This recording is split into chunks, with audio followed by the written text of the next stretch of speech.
What is happening? Welcome to another episode of The Craft. My name is Nick Pollack, and we are about a week away from the start of the regular season. So, what better time to compare my rankings with someone else? And I don't really know who to do. I was thinking about bringing on Paul Spohr, because he's got great rankings. But, fine, I have to settle with Eno Sarris. Eno, good to see you. Settle. He's settled. He's settled. Thank you. Thank you. What an introduction. It's great to be here. So I mean, this is the interesting time of the year. We've been talking so much about this for 6 months, and gone through this opinion, gone through that, being swayed here, swayed that. We do have more data now, which really does affect things. I think more so than ever because we have StatCast in every single stadium. Finally, oh my gosh, no more just like asking some random beat writer, "Did you see a radar gun on the scoreboard? Please, can you tell us something?" And that is huge, but also there's that tension where some people you'll report something like this and some people say it's still spring, we don't care. Yeah, right. And there are plenty of reasons why, like a stuff number or a velo could be off in spring and not be a big deal. Like, the actual tech could be off. Yeah, because we're talking about like what 12, 15 something odd stadiums that have tech in them for the first time. When we first got Pitch FX, there were some crazy readings. When we first got Hawkeye, Baltimore was all messed up. Yeah, so there could just be some stadiums where things are messed up.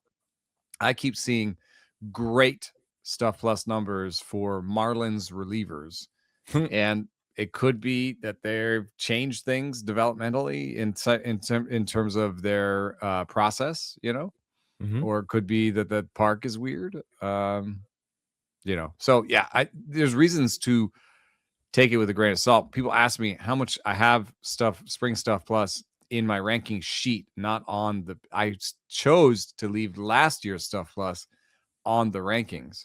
Oh, but if you follow into the Google Doc, you will see the spring stuff plus.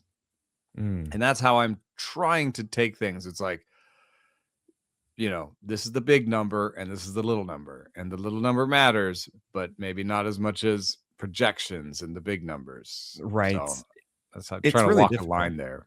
There's a lot of narrative chasing of understanding, okay, this guy's throwing slower, but maybe he's just ramping up. There's also, actually, I think the biggest note I've seen on maybe the tech being wrong are dramatic dips in extension, where it's like 3 to 4. I don't want to say inches because it's out of 10 and not 12, but it's 3 to 4 ticks of extension. So like someone was at 7 feet, but now they're at like 6'5", and that doesn't feel right. Sometimes that is correct, sometimes it's not. I remember seeing Chris Dale well over 7 feet on everything the first game, and then it was like 6'6", 6'7" extension after. I'm like, yeah, that's normal. So yeah, and the Braves in particular were getting a lot of unknowns coming through. Yeah. Oh, Fuentes. We were trying to figure out like what his extension was for ages. Yeah. It was. What are those unknown pitches? Do they get cleaned up, or I don't think they clean up spring data. I don't think they care enough to. Sometimes do, sometimes don't. StatCast kind of does it. Like we pay for the license of StatCast, which means we have the live feed that we're allowed to use, and they clean it up like 30 minutes after the game. They do one pass, and then they do maybe sometimes another one the next day or the morning after, right? So it's been hard to navigate that. Of course, we have these pitch cards that are on Twitter now, and on Blue Sky, pitcher list PLV. And sometimes we put out a card right away, and then we realize, oh no, there was something we need to fix with it. So our stuff number goes up or down 30 minutes later. So we're learning along with them. But we got to compare our rankings. And why I love comparing our rankings isn't because it's me battling Eno and like trying to pull him like tug of war to come over to my side. No, it's to just highlight the different philosophies that we have and the different perspectives of it, of how this could be a different season for these guys. And guess what? I'm not going to touch anyone inside the top 20. I mean, I guess maybe Eury Perez and Framber Valdez are the only ones I think that jump into your top 20 that I don't have in the top 20. I understand why you're doing it, except for Framber, because Framber's so maddening with his curveball. Is he going to have his curveball or not? And it's too, I think he's so solid. Binary. Like that's the one thing that happens too early for me. People have been asking, you have Logan Gilbert at 11, I have him at 8. It's not a huge difference, except the higher up you are in the rankings, the more something like that matters. Sure. And one thing that people ask me is like, well, how do you have Logan Gilbert that high? He had a forearm problem last year, and aren't you worried about innings? And I have Chris Sale at 10, you have him at 14, same deal there. And I'm like, well, because what happens is, for me, there's a top 7 where I feel good about their skills and their health, and then I have a choice to make. Do I feel good about the skills, or do I feel good about the health? I mean, I don't think I'm going to put Freddie Peralta as my number 8 pitcher just because I think his health is good, and I don't want to put Logan Webb in my top 10 because his whips aren't that good, so, just because Logan Webb and Freddie Peralta, I think their health is better. I'm not necessarily going to put him ahead of Logan Gilbert because I think Logan Gilbert, if he's healthy, is a better pitcher. So it already becomes an issue, and it's going to become something that separates us because we're just going to have different opinions on their health outcomes. Probably. Well, I mean, let's clarify something here. When you're making this, are you doing it as a best ball? Are you doing it as a 15-teamer? Are you doing it as a 12-teamer? I do it mostly as a 15-teamer, but I am aware of where the 12-team breaks are. And one thing that I'll do is I'll use guys who are the highest injury risk or are currently injured and are coming back, like a Carlos Rodon, or somebody who might just miss the first couple of weeks, like Shane Bieber. I'll use those little injury pockets as little tier markers, basically going into the season. I think I will do what you did, is take them off the rankings once the season is started. But I think to go into the season, you have to give people that have injury list slots the same rankings as people who don't. Yeah. And so the way that I've figured out to do that is basically, Carlos Rodon's going to get a real big downturn in my rankings because he's going to miss the first month of the season probably, but he's still going to be there. And if you have injury list slots, I say in my preamble, hey, maybe you take Rodon earlier. I just did a draft where I took Hunter Green, Spencer Schwellenbach, and Joe Musgrove because I have 5 injury list slots, and I'm just going to stick them on there. And then and it's a 12-team league. I get to go shopping, among a fine group of pitchers after I put those guys on my IL. So, and I couldn't agree more with that approach. A lot of my rankings actually is with that in mind, where, for example, I mean, I actually break out the tiers. So that helps. Well, fair enough. But like I do have this is the injury tier, and there's Bryce Miller, for example, and Jared Jones, who are 2 guys I just got at the end of my 12-teamer because I just saw the rest of the arms and I went, this is nothing that I feel is going to make a massive impact. So I'll get the future impact and then figure out off the waiver wire the first couple of weeks if I need to, which is, by the way, something that you should plan for in every 12-teamer, that you have to give yourself an opportunity to grab something that is interesting and new. It's just because the first I remember Eno's going to produce First Pitch Arizona. Yeah. If you don't get it in April, you're done. That's it. You got to figure it out in April. So you have to give yourself that opportunity. And also, as you go shallower, it means that the injured guys, or at least the ones who you expect to miss time at some point, but are healthy now, those should get rocketed up your ranks because the replacement value of them is higher. And so you're trying to consolidate roster spots of quality as much as you can. So when you have someone like Tyler Glasnow and Shohei Ohtani, I actually have Shohei Ohtani further up than you do because I see it as he's just going to have his 158 inning season he pitched last year. I kind of forgot that he did as much as he did, and I think he's relatively good to go. While Glasnow I have at 17 because I trust my ability to replace his slot in season, and I would love to have that quality while I can. So, I mean, that's really the mentality of those. I don't think those are the most interesting things we can focus on because there are some key players that there's going to be some different sense of perception. So one I really want to highlight is Shota Imanaga. We have a 26 spot difference. You have him at 58. I am at 52. I'm just going to tell you right now why I'm at 32. He's up in velocity in the spring. That was the biggest concern that we had. I think last year was the fastball was worse. And I know we talked about Imanaga before. We had another rankings debate about it. Imanaga was something you split. You have a great stat. I'm gonna let you say again about K minus walk rate. And I understand that. I'm curious more that if you are, it looks like you're not buying into the velocity jump, or you just put these rankings out before the velocity jump was showcased at least twice. There's a little bit of, what's this going to look like the further he stretches out? Is this a velocity bump because he's, airing it out and showing everybody, no, my velo's back, like I think where like the over under for me on his regular season velocity is not where it is now. It is maybe where it once was. So he was 91.9 in his rookie year and then 90.8 last year. I think I would put the over under for his regular season velocity somewhere in between basically his average for his career, 91.4. That's where I think it would be. Sure. Like, where was it in his last start? 92.2 on Tuesday across 76 pitches. That's a pretty good number. So maybe I'll be wrong, and maybe it'll be more like 91.9 in his first season. 91.9 in his first season produced a 2.91 ERA, but if you look at some of the expected numbers, he did have a home run problem even in 2024. Oh yeah.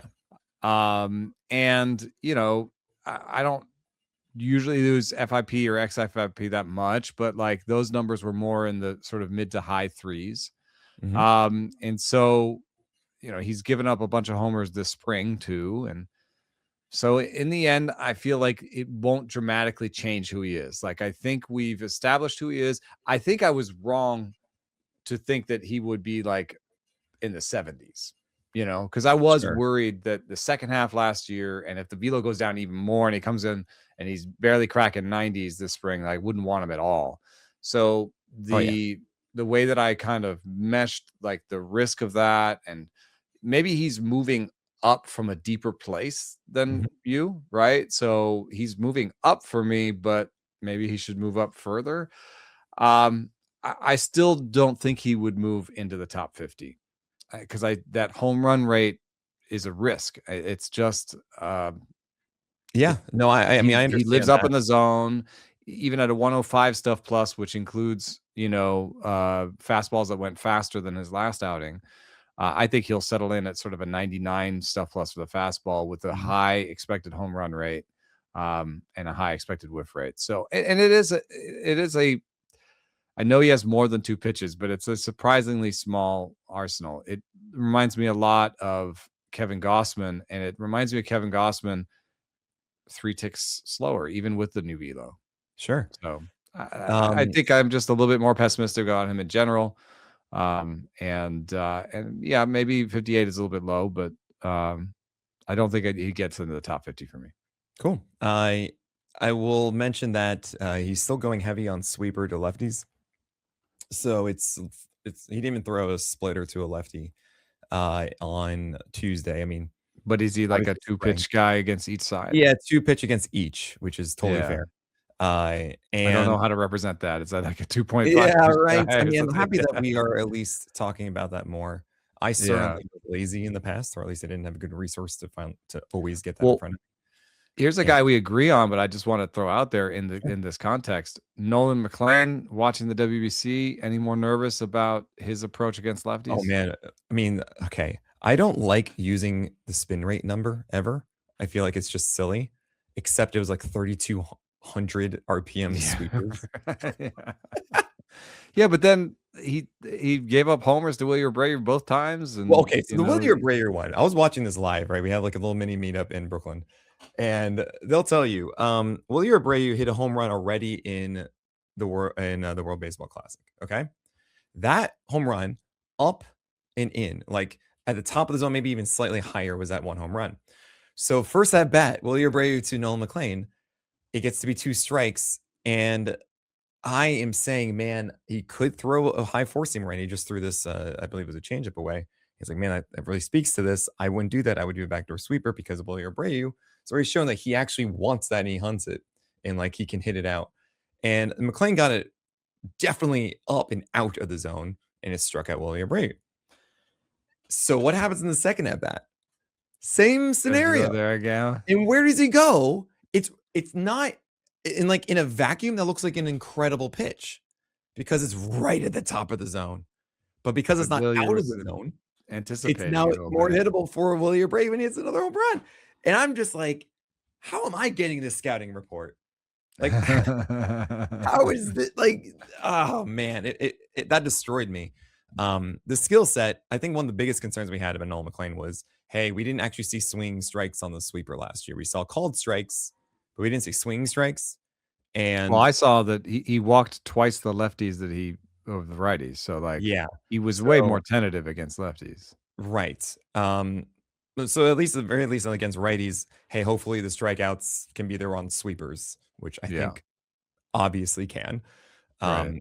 And then against lefties, what I have seen are it's a new cutter going inside with intent to lefties. Huge fan of that. You know me. So I found myself suddenly being sold, and I cannot believe I actually drafted him, All right. He was the 30th starter off the board. And I was like, I can't believe this. All right, fine. I'll take Nolan McLean. So it is interesting that we are the whole progression. I'm just excited to watch him. He still has elements of command and like pitchability that it's there, but it isn't executed or is just a little fringy on the edges. But yeah, he's gonna be really good. Someone you have right next to him, actually right ahead of him, that I originally did, and I started to lower, but I kind of agree with you, but I kind of don't. It's Drew Rasmussen. You have him at 22. And the one question everyone's going to give you. What is that question, about Drew Rasmussen?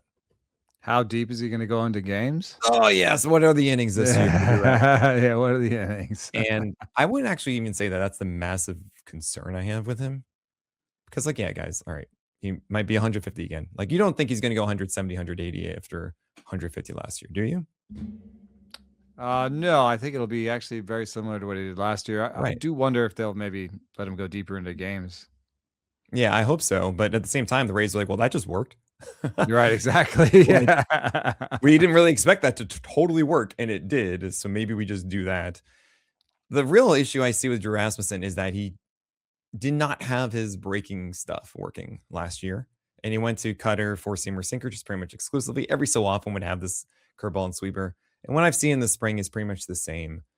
And it just makes me a little concerned that he's going to be more understood and the book will be on him a little bit more as we start seeing more of these cutters and sinkers and fastballs across the league as well.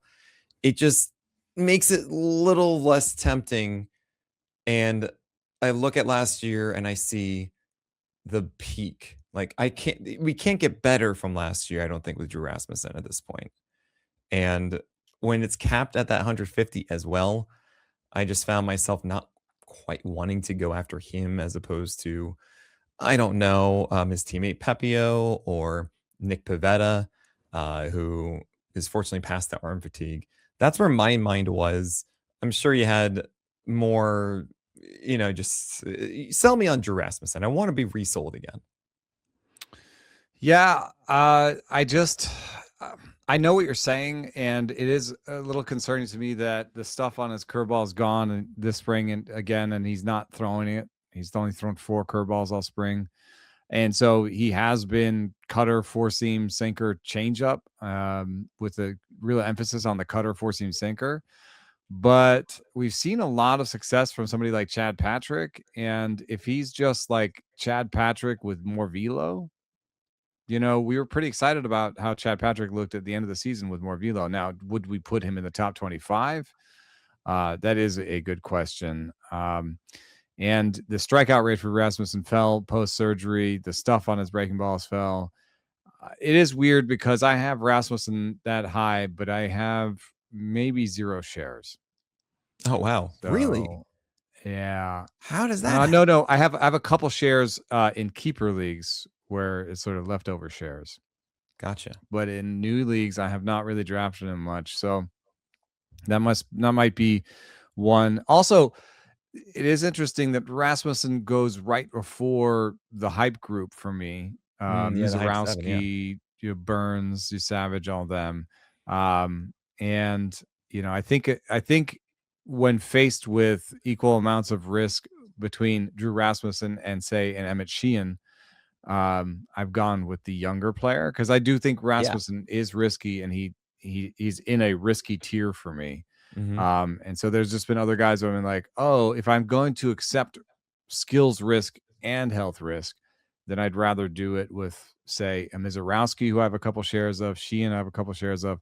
Now the Sheehan thing Yeah. hit a roadblock this week, huh?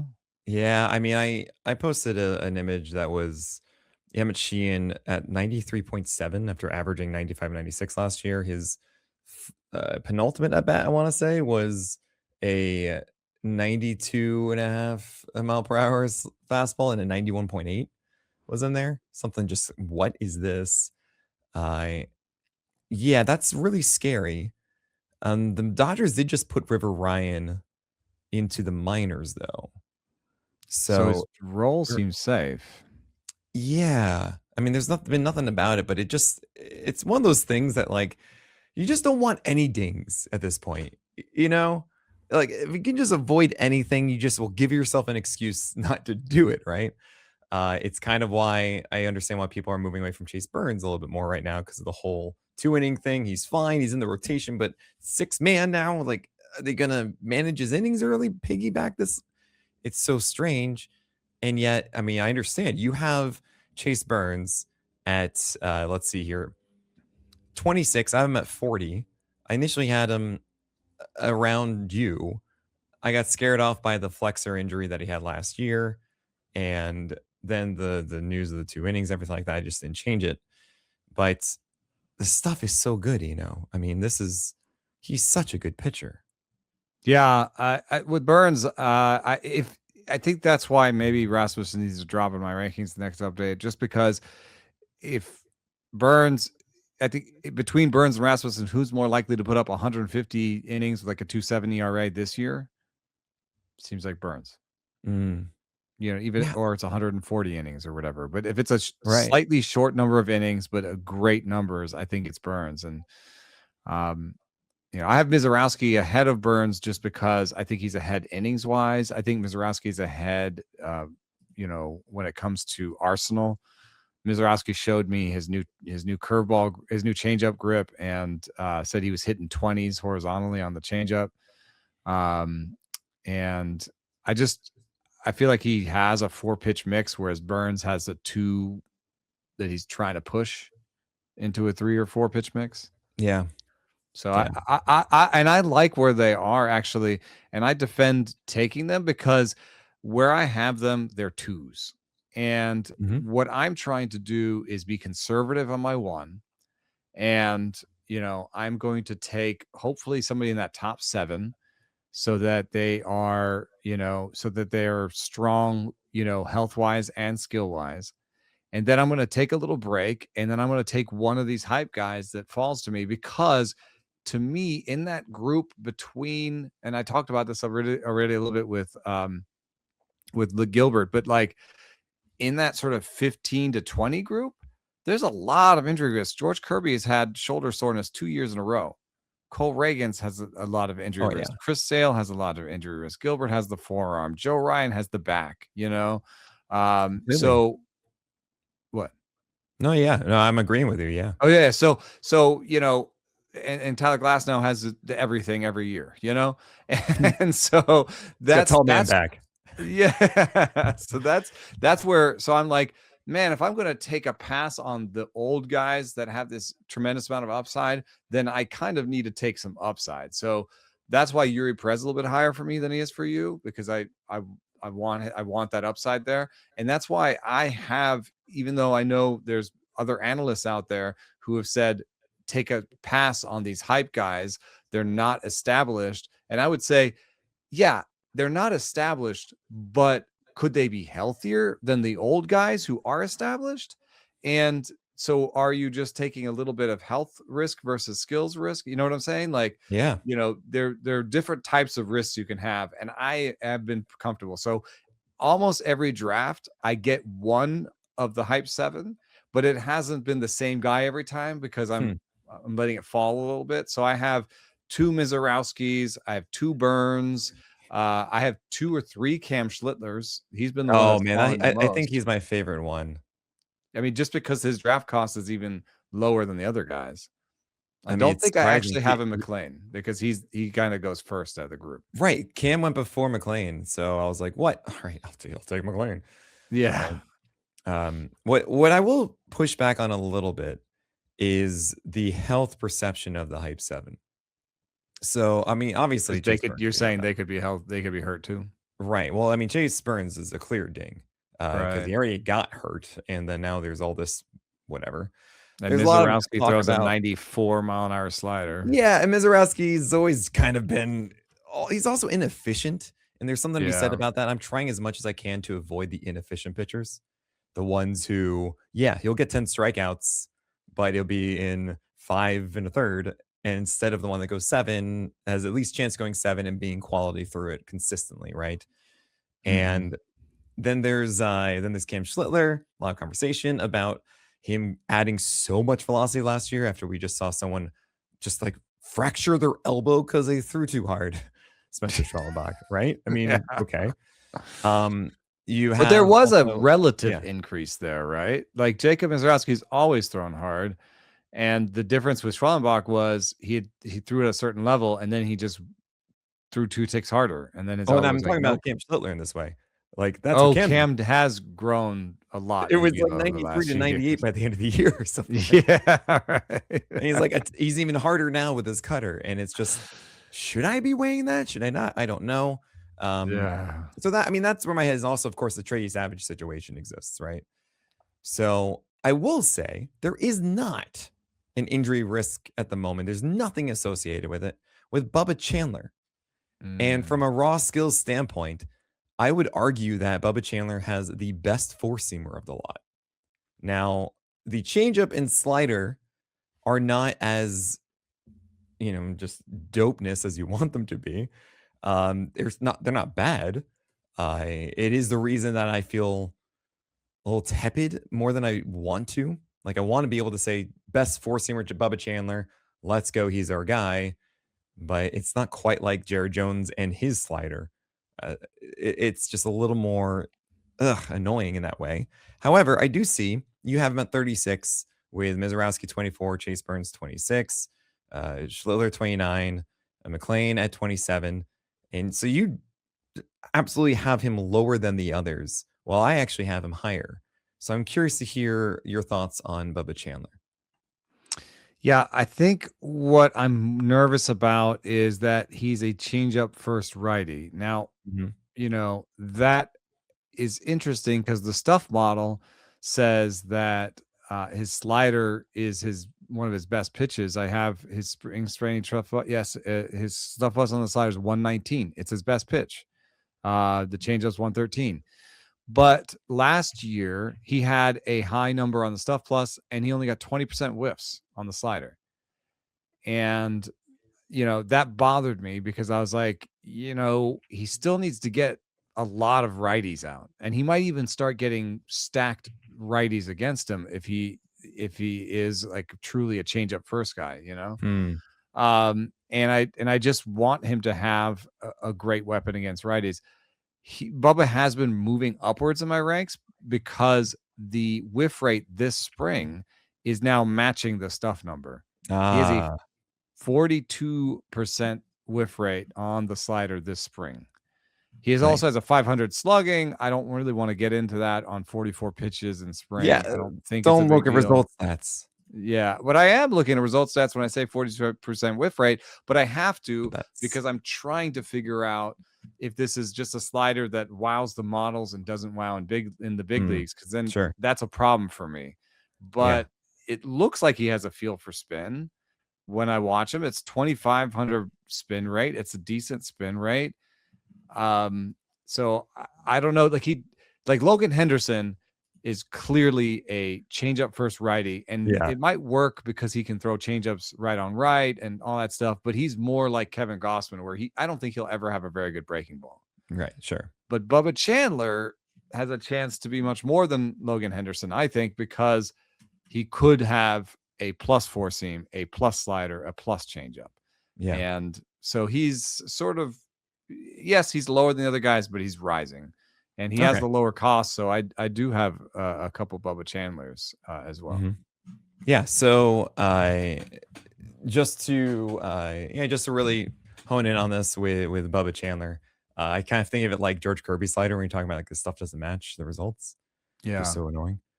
Because George Kirby has like an 87 sweep at like 87 mile per hour slider with like 10 inches of sweep. And I'm just like, how is this not like just like destroying them all the time? And I actually figured that one out, And I'm going What's to that? tell you how George Kirby could save his slider after this break. It's so simple, I got And it. I'm infuriated. I am absolutely infuriated because I feel like this conversation must have happened and it's still not getting done. And what I realized was that batters are laning George Kirby. You have, it's not a gyro slider. It is kind of like a sweeper at 87. And because of that, the ball starts inside and then goes out. And where does he throw his sinker? Away to righties. Where does he throw his four-seamer? Up and away. So they see it coming inside. That's going away, right? And that means that there's these takes that you just go, how do they take that? It's just so he's so in the zone that when he throws a slider, he wants to throw it so it ends up near the zone. But maybe he could better benefit if he throws the slider so it ends up 10 inches out of the zone, but it looks like it's a fastball headed to the outside corner. Or maybe you realize I'm a sinker slider guy. And you throw that dang sinker inside the righty. Yeah. I don't understand. I mean, I imagine that he just doesn't feel comfortable doing it. I get that. Certain guys just not as good throwing it to certain sides of the plate, or at least like just inside to the same handedness. It's a mentality thing. Okay. But if we want to see George Kirby be the George Kirby that you and I know he can be, based on the stuff, based on the command he has, that is the approach that's missing. It is so... The second I kind of just stopped and thought about that, it blew my mind because it's just right there. Like if you're a hitter, you just know inside, if it's coming there, it's the slider away. And George, that's it. You can that's when we talk about the things can change in a heartbeat. That's the thing that can change in a heartbeat. And you're just a completely different pitcher. I hope he does that. That would be great. The last start we saw from really quickly, just to bring it back. Yeah. I'm looking really quickly at Bubba Chandler's pitch heat map. And he's changed where he throws it. Oh, he's throwing it inside to righties. Oh yeah, he's just throwing it over. I'm seeing it all over the plate. Yeah, he's just more over the plate than trying to hit the outside corner. Maybe they were seeing it somehow and saying, "Oh, that's the slider. Maybe they just weren't swinging at it." And now he's throwing it more of, he's throwing it in the zone as opposed to trying to throw it, out low and away. Interesting. Yeah. Oh man. And I mean, look, if it's successful, I guess that's why the slugging is up a little bit too. It's a 73% strike rate, 18% swing strike rate this spring on 44 sliders thrown. CSW is 48%, That's a good pitch. Yeah. So you see that that feels like a guy who's not just a slider changeup guy anymore, which is good. Changeup is 20% to lefties and 77% to righties. We're seeing 15% to lefties with that slider so far, and 28 to righties by Bubba Chandler. So I believe it. I think really the biggest concern I have is how are the Pirates going to use him? Like, we just don't know yet. And I hope they just actually let him go instead of just, hey, these Carmen Mlodzinski starts or Braxton Ashcraft starts of 75 pitches. All right, good job, buddy. Go have a nice cow. That would just drive me insane. Okay. 4 2/3. Yay. Yeah. just even hearing that. The last game we saw from Bubba was a week ago. We should see him tomorrow, I think. But 5 innings, 8 strikeouts, 66 pitches, 1 earned run, 1 hit, 1 walk. It's a good indication. That's the kind of guy. Zac Gallen. I gotta do this one. Zac Gallen, I have him at 53, and you have him at 96. So there's something going on here, you know. I mean, we normally don't go so wide, I think, for a guy that I have inside my top 60 ever since I once put Jake Irvin around there. And you're like, what's wrong with you? And I was like, I don't know. I got to figure this out. Thanks for calling me out on that one. But Zac Gallen, explain your mentality at 96. What has you just completely avoiding him, it looks like? I mean, he has 3 above average pitches by stuff. It's the slider, the cutter, and the four seam. And I would figure that at least one of those falls below average, you know, when he has to stretch it out. He's not locating the slider, the cutter, or the four seam that well right now. It's a 6, but you know what it is to me, what Zac Gallen is now is like a Merrill Kelly. He's like a veteran with boring stuff, and when his command is good and he puts it all together, he's good. But going into the season is not somebody I have to put really high. But if you knew the game, Merrill Kelly. If I was getting the good Merrill Kelly, yeah. But Merrill Okay. Kelly has some 4.5s on his record too. I kind of want you to show up to Merrill Kelly, make a Merrill Kelly. Let me see the full report right there. Thank you. I see some 4.5s on here. Yeah. Oh, what happened to those years? What I see, like, he's okay. He's around the point where the IL stashes happen, which is around 60. That's where my Schwellenbach and Hunter Green and Corbin Burns, Justin Steele, Garrett Cole, etc. Yeah, so right. I'm surprised. I would take an IL stash over him, I think. Okay, so Zac Gallen is ahead of it because I'm essentially putting the guys who I think I draft and don't drop throughout the entire year above that IL section. And what I see from Gallen so far, I mean, it's exactly what we talked about with Brandon Pfaadt of like banging the TV a bit. Okay. Of like, all right, Zac Gallen had a bad year. He had a down year. And he also was down in velocity. This time in spring training, I saw a tweet about it. And it was great. It was like 93 and change in 2024 spring. It was 91 and change this time in 2025. And now he's at 94 with his velocity. Okay. And not only that, he's also the opening day starter for the Diamondbacks, which I know doesn't sound like a big deal, but then you realize that he was signed late. And I certainly had some concern that he wouldn't be able to go too deep in his first few starts. So there's all of that.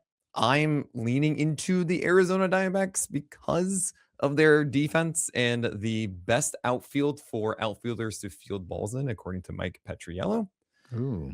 And I mean, it was that in Wrigley, I think it was. I think though that's what it was, right? Or maybe it was, it doesn't matter. Chase Field. Just go with Chase Field. It's a great article by Mike Petriello. I'm talking to PCA as well and his opinions on these places. And it just, I think in all likelihood, is Zac Gallen cooked or did he just have a bad year? And I'm going to say it's the latter. So I'm going to say, look, I'm going to put you right next to Aaron Nola and Ranger Suarez and Matthew Boyd. I remember our conversation at the end of last season, which was don't go for the volume guys who are premium, go for the middle volume ones because that's where all the value was. I'll put you near Kodai Senga, right? Same kind of idea of a bounce back who's also up in his velocity this spring, which is really good to see from a veteran. And that's really the mentality that I'm having here with Zac Gallen. You're very right. It could be. You convinced me. It could be just not worth my time. I'm moving him up to 85. Well, I'm at 53. I put him now in a tier with Matthew Liberatore, Dustin May, Casey Mize, veterans that should put up innings. Okay. One very quick pushback. Who's going to go deeper into games more often? Well, Liberatore is going to be fine. Do you think Zac Gallen is going to be limited as much as, or are they going to have the same pitch count? Okay. I'll move him up to. Okay, how about this? Is that a good argument? I mean, 77 ahead of Ryan Nelson. Okay, that's fine. He should be ahead of Ryan Nelson. Do I have Ryan Nelson ahead? It's very close to me, those two. So much wider arsenal than Ryan Nelson. Yeah, I who's mean, oh my somehow god, finding all the success with one of the best with four seamers. just a fastball, basically. And I mean, it's a dome. It helps him too. That Mm. it's a dome for that vert. But with Ryan Nelson, it's the same conversation every time. Does he have anything? No, it's fastballs. We have a really funny thing happening that we can maybe just encapsulate as one. And in fact, maybe Shota belongs in this group. Shota, Trevor Rogers, Andrew Abbott, and Chris Bubich. You have them all 15 to 60 ranks higher. That's the Andrew Abbott, obviously, but you have them all higher, and even Robbie Ray. Do you have a lovable lefties tier? Do you have a hey? Stuff still can't figure out why lefties are No, better. we already put our finger on it. We should we put our finger on the model. It should be fine. No, Famous lefties have this last innate word. advantage. They have this big advantage, and it's also, But we I have mean, in the Andrew Abbott. model, Actually, I'm going to is tell this you. player a lefty? I mean, yeah, it is. It is. Well, it's like it's a certain kind of lefty, and I'll tell you all about it after this break. So obviously, the swatch life exists. Southpaw with a tight Mm. changeup. Not all these guys are that, but if you have a very good changeup and you have a fastball that you can spot, that right there is enough to be valuable. And then if you have anything else, then you can take that leap. Andrew Abbott is someone I was trying to figure out for so long. All of us were. We completely just let him go past pick 400 last year. We just didn't care. And he Mm. had this amazing season. And initially, it's like, oh, I don't get this, whatever. Reflecting on his year, Andrew Abbott deserved a lot of his success. He made his breaking pitches tighter so that they would actually land for strikes finally, uh, down and away to left-handers. He added more drop on the changeup and was more consistent with it. He also added, I think, 2 inches of vert on his four-seamer as well in the process. He slightly moved his release, I believe, closer to the first base side in the process, and I think that just opened this door for him. I have him at 36 because if I really believed that he's going to repeat the same year, he'd be in top 20. Right. I am baking in, yes, there's going to be something that is worse about this. At the same time, he kind of is like a Logan Webb at this point. Like it's just he just keeps doing this thing. He does it well, changeups and four seamers and the breaking ball. Um, I understand all the risks of Cincinnati and whatnot, but when a guy has had this kind of success doing this thing and then improved it and earned it a lot more, um, I need to accept that. I mean, same thing with Trevor Rogers. Trevor Rogers improved his velocity and it's actually even the spring even more so, um, and improved his locations. Understood uh, the slider and the changeup in tandem as well. The command of the fastball and changeup was just gorgeous, and he just kept doing it every single time. So then there's Bubich. What Bubich does is great.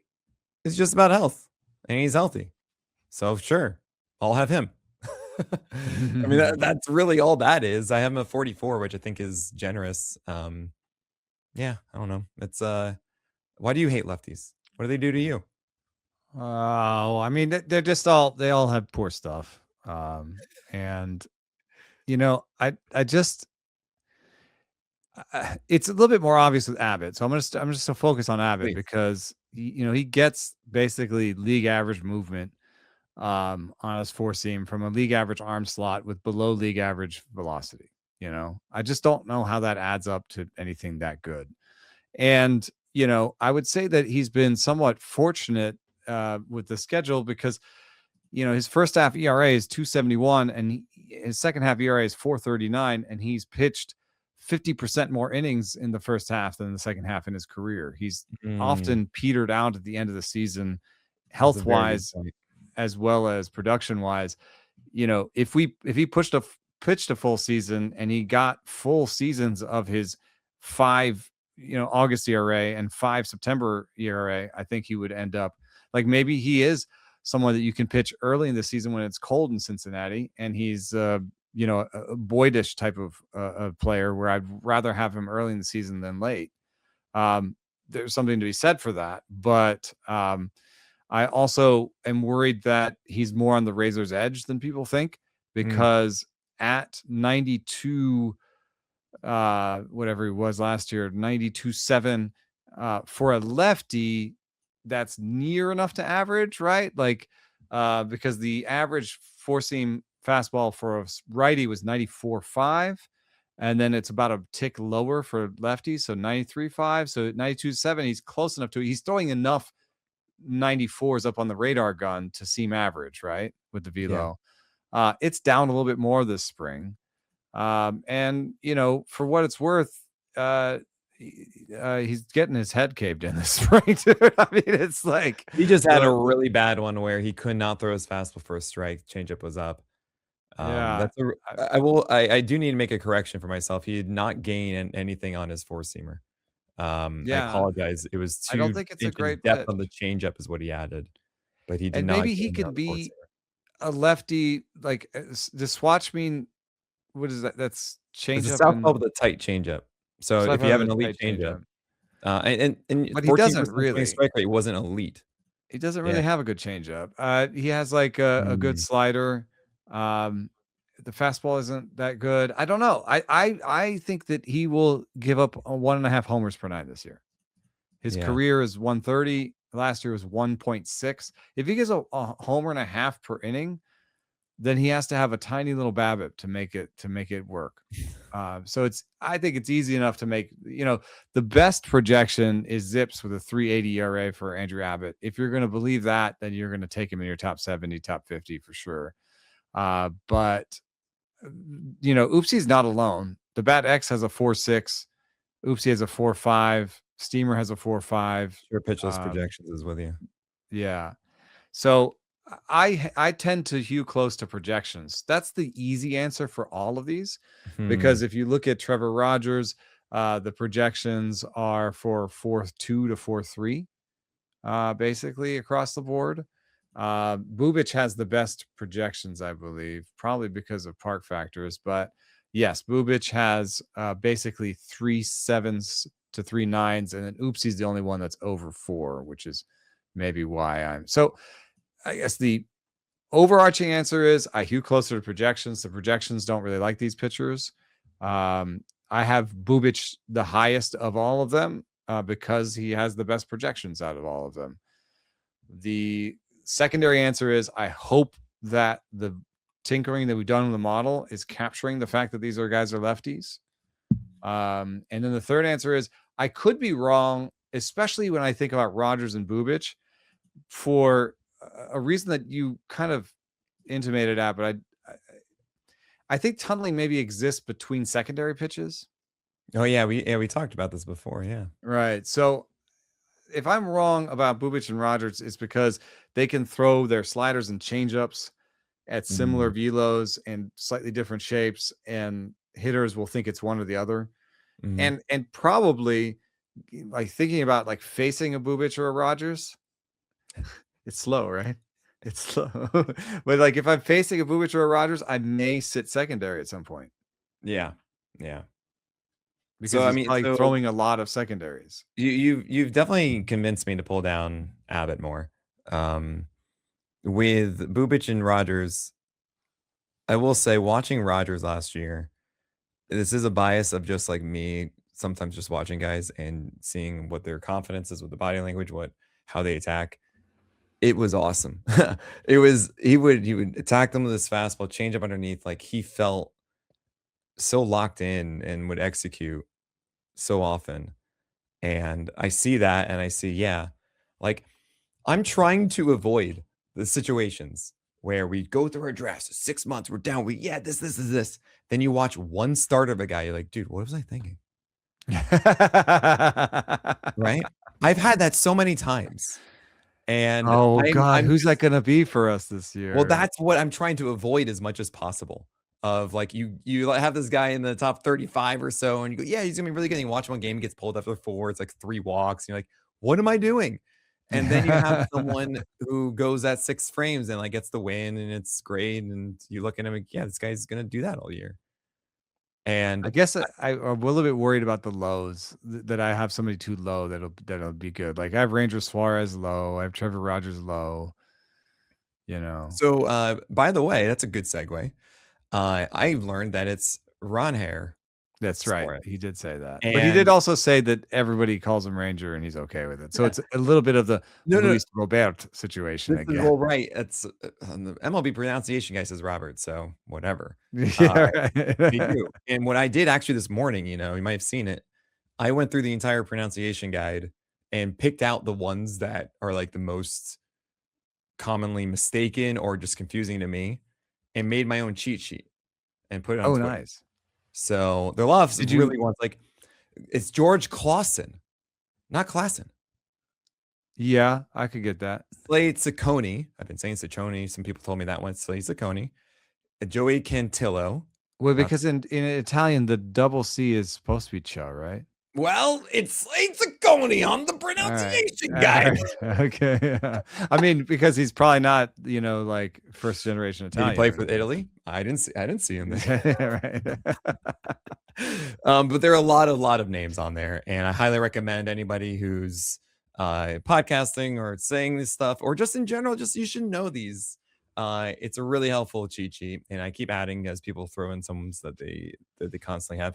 I didn't know There's a that. question about Andrew. Yeah, How do you say it? With an H, Eaney? Andrew Heaney. Yeah. Okay. Maybe I'll just adopt that one. I don't know why I think it's Haney. Oh, Haney. That's a know. good question. He's retired, so I left him. So it doesn't really matter. Yeah, fine. I mean, and also there are a lot of new players. I was taken off of the 2025, so once the 26 comes in, I'll go back and do it. I essentially just have a Figma file that I just now add to it, so I'll probably make this as a large thing. But I think it's interesting because we had access to it before, but it was 30 teams, and it's just so obnoxious to like go to the one team and find that one player that you're thinking. Now it's like, all right, here are the ones that everyone screws up all the time, and it can be very confusing to remember which one they are. So yeah, Ron Hare. I will bookmark that. Oh, it's Ron Hare is one that threw me. There's also Yimi Garcia. How do you pronounce his name? It's Jimmy. It's Jimmy. Yeah. Yeah, the Blue Jays crew. They corrected me. I could not believe that one. The man. Y is a really interesting one because in certain countries it's more of a Y, in certain countries more of a J. And I've heard that it might actually be Jordan Alvarez, but there also is this thing that once it becomes something, like Luis Robert, you just say, yeah, it's fine. I hear you. I know you're referring to me. Ranger Suarez, right? Ron Yeah. Hare. Also, Jack Hanowitz is on here for you. What have I been calling him? No, I don't think you remember in San Francisco. I was talking about Jack Hanowitz during the live podcast way back when. And I just gave up on pronouncing. You were like, I can't, Nick, help me. But you didn't say it like that. But and also it's Elliot Ramos, not Helio Ramos. It's Elliot. Yeah, he's local, so I hear that. There's so many. There's so many great ones. You guys check it out. It's on my Twitter profile at PitcherList. But I want to keep going. But back to Rogers really quickly. Like I have a 4.3 projection for him from Oopsie. So like, it's hard. I have him as high. I have him. The only other person who I have higher than him that has a 4.3 projection is Shota, and the guys around them that I have there have 3 9s and 3 8s. Yeah. So it's like I have pushed them up. I just haven't. How much do you think about like one just bad day at the park changes your ERA from like 3.8 to 4.10? Oh, I know, but with the starters, at least you have 35 chances or 30 chances theoretically. Yeah, I know. I constantly just. I guess there could be some false precision here. Right. I'm like, oh yeah, Braxton Ashcraft has a 3.73. You can't put a 4.3 ahead of a 3.73. But the error bars are pretty wide around these numbers. It's like the argument we were having of, do we round our projections for innings or not? I'm like, yes. Yes, we definitely do. July is not going to be like. We just round it, guys. We don't know exactly. They just round it. But it really does make me think. It's also why I in season, I actually might be surprised to hear this, I very rarely check in on what the ERA and whip and strikeout rates are for guys. Oh, I don't look at actual. I will still look at Yeah. projected, because the projected rolls in a lot of the things I'm using. But See, I don't. My whole thing. I mean, I'm just following the start, so I just have a general idea. Like, I know it Ks sounds and so walks, crazy to rely I on look that, at. I look at but Ks and walks, right? You look at Ks and walks. the actual number, no. Yeah, I do. I look Like, at Ks and walks. what I'm trying to get at is sometimes I'll look up like the individual pitch arsenal and like what's going on if I need to check in, but the season long number at that point, I just don't. I'm following every single start. Like, I just know the game log, I know that, but the actual total number, I don't. Yeah, I mean, know it does sounds surprise weird. me sometimes when someone says, "But he has a blah blah blah ERA," and I'm like, "Oh, does he?" Like, I don't look at that. No. Oh my gosh, I got a text from my wife. I have to mention this on the podcast, guys. It's she got selected, jury duty. Oh, that's not all right. A good selection. We got a life ahead of us that's still a little bit different.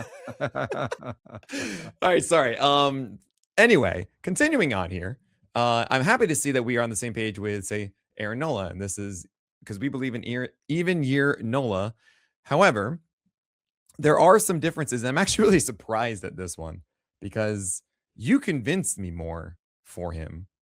And now we're like way apart. I'm actually where you are. Luis Heel at 80, 107 for you. I could have sworn you were just convincing me to go get him. Yeah, he just took a real big dive recently because I just got super nervous that he's not going to break camp. Oh. I don't know. It's not projections. This is a vibes thing where it was late. To my world. It was late in the rankings, and I was like, they're talking about how it's not good shape on the fastball, but it is. I thought I was taking crazy pills, but and I don't even know who they would take if they didn't take him. Carlos the Grane. No, they're not going to go. No, I know they're not going to, That'd be great. I mean, Cade Winquest is a Rule 5 pick who has started in the past, but I don't think they've been using him like that. And Stuff loves him crazily enough. But yeah, I doubt they would just stick him in there. Like Ryan Yarbrough, would they just? They actually have been partnering him, haven't they? For 3 weeks, until Rodon comes back. Like, I don't know. I just didn't like the vibes anymore. And I have like 3 or 4 shares of Heel, and I still believe in him. And look, his spring K minus BB is 26 minus 6. Like, if that's good, the spring stuff is good. The results haven't been great. I don't know how much they're looking at the results. I still think he'll be in there, but some of the stuff you said also convinced me. Like, he does not really have good command. And the changeup, the model doesn't like it. He likes it. I don't know. This is like a Romeo and Juliet situation where like I'm Cristian doing this thing 'cause I Javier. thought you wanted this, but you do this because I'm doing this. And we go like other directions. We're not unified. It's a little bit like Cristian Javier. Oh, yeah. I remember you nervous in the same ways, right? That can make you feel excited, like, oh, a young Cristian Javier. I basically tanked his. I dropped his innings number to 111, and once I dropped his innings number to 111, I was like, oh, he needs to be down with other guys that have low injury number, low innings pitch. Because do I think the guys who have higher with low innings are like Braxton Garrett, Joe Musgrove, and Bryce Miller? I'll take all those guys over Luis Hill if they're both healthy, right? Yeah, right. So that's where he started dropping. Now, there is one guy. It's pretty funny though. Yeah, right. Oh my gosh.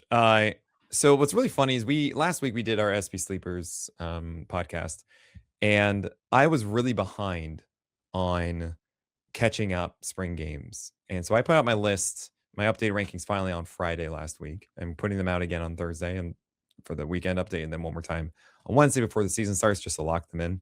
I recommend you do it too. Just make sure, see, I told you so. That's it. You get it on Wednesday. You don't have outdated information. So I then caught up in 3 days, and I deeply regretted that I hadn't done it before our sleeper episode because I uncovered some things, and it does look like you've noticed some of it too. I'm going to start with Slade Ciccone, who we're actually not far away from, 98 to 101. Why am I part of the Slade Brigade all of a sudden? It's because he has a cutter that he's throwing 32% of the time instead of 2 to 3% of the time. It's a model pleaser. It's like 89, 90 miles per hour. It is right there at the cut line. It's nice and good. That's good. And now it's like a 4 or 5 pitch opening weekend. Yeah, it's a 5 pitch mix now. It's it's basically like a meh fastball, but the cutter looks good. So you can almost give him average fastball as a group. Average fastball, multiple breaking ball guy. It's definitely a Guardians type pitcher, but oh yeah, and they'll let him go 6 again, right? I mean, this is the constant feeling in my head of just Nick. Remember, who is the guy that throws 90 pitches is able to get 15 pitches an inning there, right? Who are outside of the inefficient ones, who are kind of like the Joey Cantillo types, the Jack Leiter types, the Max Meyer types, who are exciting. Like we will see a game from each of them likely of at least 8 strikeouts. And after that, I go, yeah, but are you going to do it again next time, right? And I have them, all 3 of those ranked lower than you do just because of that. Of in a 12-teamer, I won't be able to make a decision in all likelihood based on one good game or one bad game. I'm going to have to hold on for longer than I want to. Does that make sense? That? Yeah. That's all 3 of those guys. Cantillo, Leiter, Max Meyer. Oh, yeah. I think with Meyer and Cantillo, Cantillo has had a bit of a down arrow for me. He's still pretty high, but that's again, the projections are keeping him high. But he has a down arrow. He used to be more 40, 50, and now he's 65. So he dropped a lot. Meyer is growing on me because he looks healthy. The spring numbers again are good. I've been pushing him up, and then the reason I think it wouldn't be that bad to hold on to Meyer is just the home park. So, at the very least, you'd be like, well, that wasn't the greatest start, but next week he's home against the Pirates. You'd be like, oh yeah, I want him for that. So I do agree that it might be hard to drop him. What was the third one? You have Max Meyer. No, I just said Max Meyer. Jack Leiter. He is maddening. He will always be maddening. He's always a difficult rank, and I don't even know where I have him, and I'm mad about it already. 71. Yeah, I don't like. He's like my old catnip. He's like the Joe Boyle of the top 75. Oh gosh, no, don't. I'm going to tell you who your Joe Boyle is of the top 50. You know the answer already. Oh, who's that? Oh, you know the answer. It's Braxton Ashcraft. Don't you dare try to run away from that. That's good. Here's a guy that jumped up for me into the top 100, and you like him even better than I do, but I think we like him for the same reasons. Mick Abel looks like he's just passing Zebby. I think there's no reason that they have to take Zebby. He's not out of options. And so it seems to be just the one of the other. And when I started looking at if it's one or the other, what am I going to use if I'm the Twins to make a decision? I'm going to use our stuff models, and Mick looks a little better than him in the stuff models. And if I'm going to use the K- BB in the spring, Mick looks better there. And I do think the third thing that does matter sometimes is like seniority. Well, Zebby was up last year and had more of a chance, so he deserves it. But I'm not sure the Twins care about that. They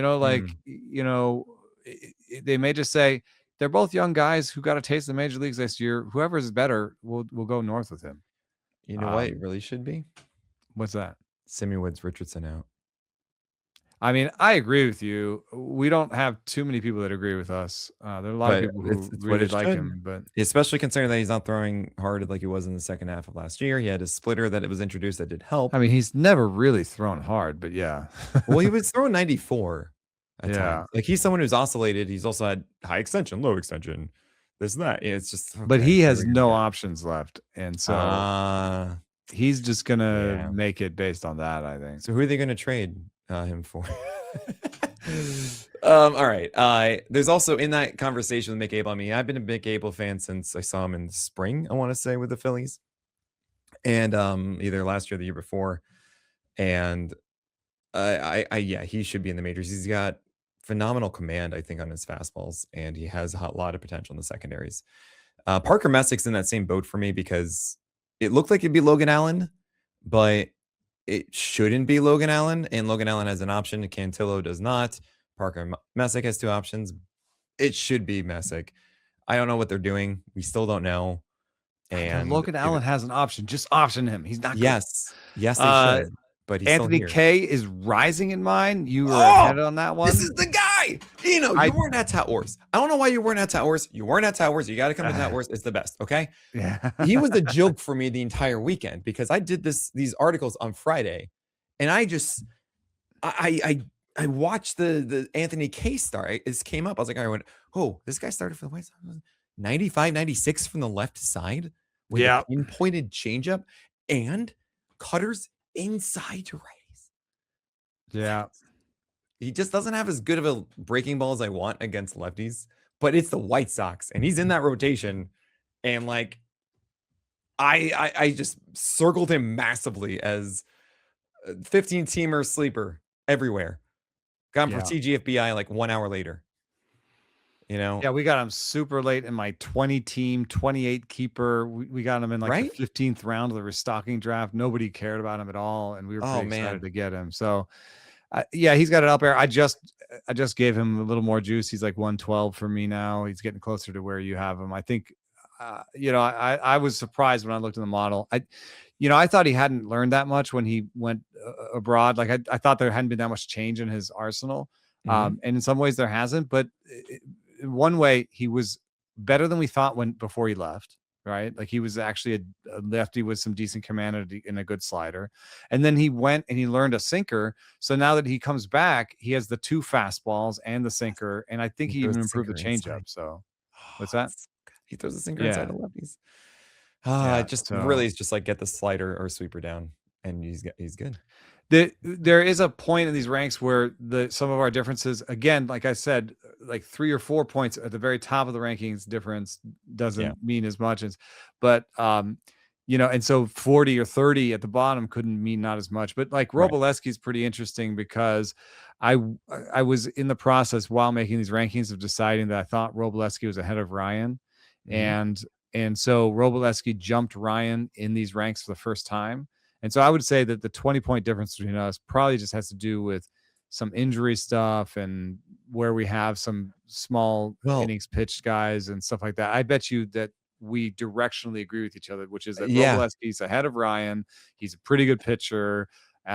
He's in that rotation. It's just that maybe everybody in the rotation, other than the very top guys, is going to be capped at like 120 innings pitched or something this year. I mean, Robolewski has thrown a decent amount now. Like he pitched a lot last year. We saw these spikes also in velocity that he held at times. And what I saw is that he actually was a little bit worse than his last start, but I think that's because he knows he's in the rotation now. He's pacing himself. Yeah, I think that's a really smart thing. It's what happens all the time is that once they get confirmation of it. I mean, I think we saw a lot of starts even just yesterday. Some of these guys were growing softer. And that's how I've explained a lot of the extension drops is because if you see less extension, that means less exertion. It was the day after a lot of minor league cuts. Yeah. River Ryan went down. All right, here we go. Yeah. He also might have been told something about maybe there's something with Sheehan. Maybe he's been told something about Roki Sasaki. But at the very least, like Robolewski's in that rotation. But if River Ryan went down, I think Sasaki is in the rotation, which is just not what I would do. But no, maybe it's Landon Mack. Okay. That's enough. Okay. We're gonna do one more here, and I am very curious because this is before the news. You had Richard Fitz at 115, and you did not have Kyle Leahy in your rankings. However, did not have him at Fitz all. is out. Leahy is in, and I'm curious where you would put Kyle Leahy now. I remember talking about him a long time ago. Why don't I have Leahy in here? It's because you thought he was out of the rotation because Fitz was in the rotation. That's how I Yeah, see. I'm giving you an out here. Take it. Just I seize guess it. I'll take it, but I Because think Fitz he's at just not 115. in there, dude. There you go. I think I might just put Leahy in there at 115-ish.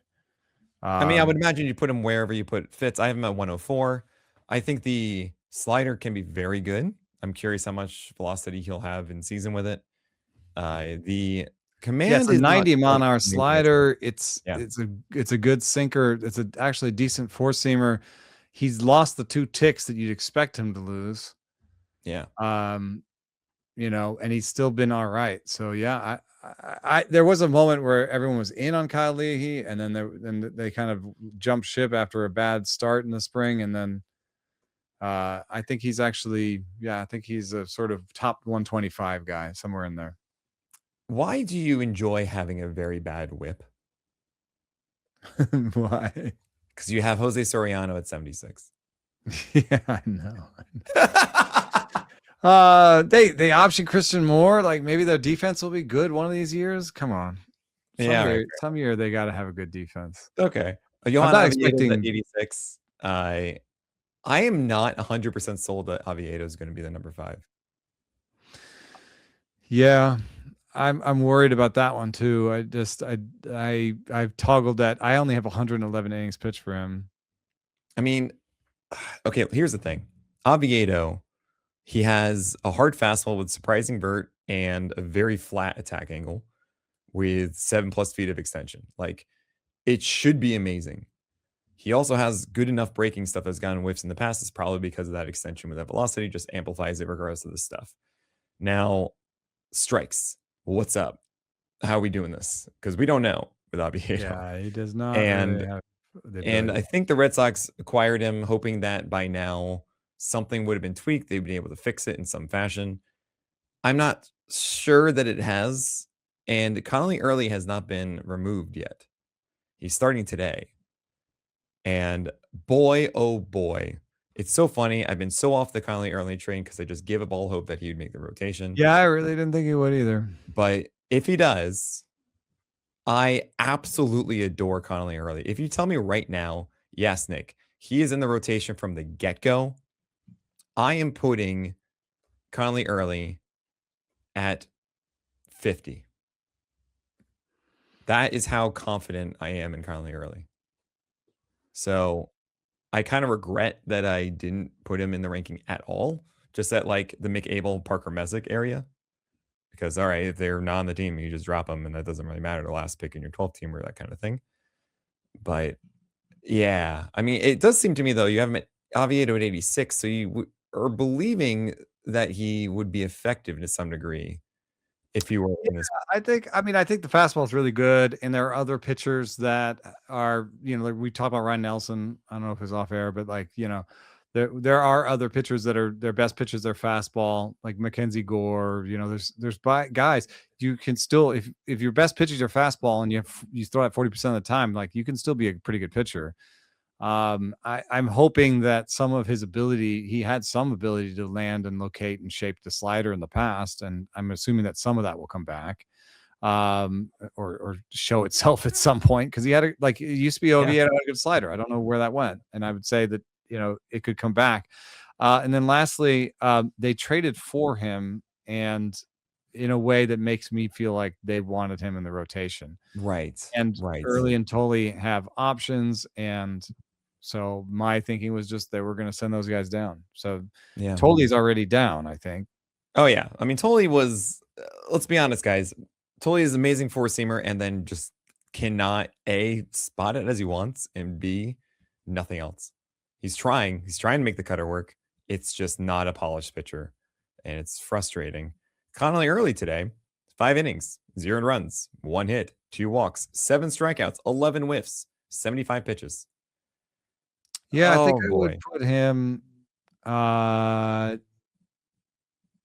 in the 70s, maybe the late 60s. Yeah. Why not higher? I mean, yes, he's doing all these things, but he's not really missing bats. I know he missed bats last year, but he doesn't have the stuff number that projects missing bats. It's a lot of command. I mean, I'm going to push back and tell you that he had a changeup that was a -3 to -4 inch vert. Yeah, let me see what I've got on spring numbers for early. I mean, that is, you gave a little wrinkle with your nose there, appropriately so. Hearing that, Yeah, I mean, like, it's good. My numbers say the sweeper, the four seam, and the change are all good. And he locates all of his pitches well. you heard it here first, guys. I mean, I think loves them. yeah, I think I would. I mean, I'd have him ahead of Messick, who I have 75. I'd have him ahead of Leiter. He commands his pitches. I'd have him ahead of Cantillo. So now we're 65. Would I have him ahead of like Weathers and Rogers? I have them 60. Would I have him like I doubt he's getting ahead of like Tanner Bybee, Braxton Ashcraft, Kate Horton. You want me ahead? Okay, so yes, Bybee, yes, Ashcraft, not Kate Horton. As in, like, Kate Horton should be higher than Connolly Early starting. Yeah, I don't know. I think I could have him. I'm going to be a little bit more conservative than you, I think. And I think my best place for him is probably in the 50s somewhere. 50s? All right. I said I'd put him at 50. Is that what you said? Yeah. Oh. Yeah, I think I would put him like like a Bubic. He's probably like a better Bubic. Oh, yeah. I mean, they're different, right? Connolly Early, better command, wider arsenal. Bubic has proven that he can miss bats and everything with what he does. But I think this is a good moment Bubic is proven. So yeah, right. We are on the same page here. And honestly, I mean, I skipped over so many because we're just like, yeah, well, that's right, and that's right, yeah, right, that's right. And that's always a great feeling with you, Eno. I gotta say, I think we hit on most of the ones here. So this has been a blast. And I can't wait to yell at you about all this next week. It's gonna be vastly different. What are you putting out before the season starts that people can get excited to look for? I've got my bold predictions. I believe Nice. they're coming out on Friday. Ooh. And we're doing the do at Rates and Barrels. Look for some a new look and some new look and feel to Rates and Barrels on Monday. Oh, nice. So that's gonna be exciting. I look forward to that, and I will have my top 100 updated tomorrow. That is the 19th, or going into draft weekend. We'll also have our ultimate draft guide updated as well, and then I'll have another final update next Wednesday, so a week from today, as we start the season. Absolutely bonkers. Cashew agrees. My lovely cat, who, if you're watching on video, you will see me wrangle this entire time with her tail showing up. But anyway, thank you all so much for listening today. Oh, baseball's a coming. Thanks so much to Eno Sarris. My name is Nick Pollack. There's the cat tail. There it is. It's just there. You just got to watch the video on YouTube, guys. On the behalf of Eno Sarris, my name is Nick Pollack, and we'll talk about the craft of pitching again next week.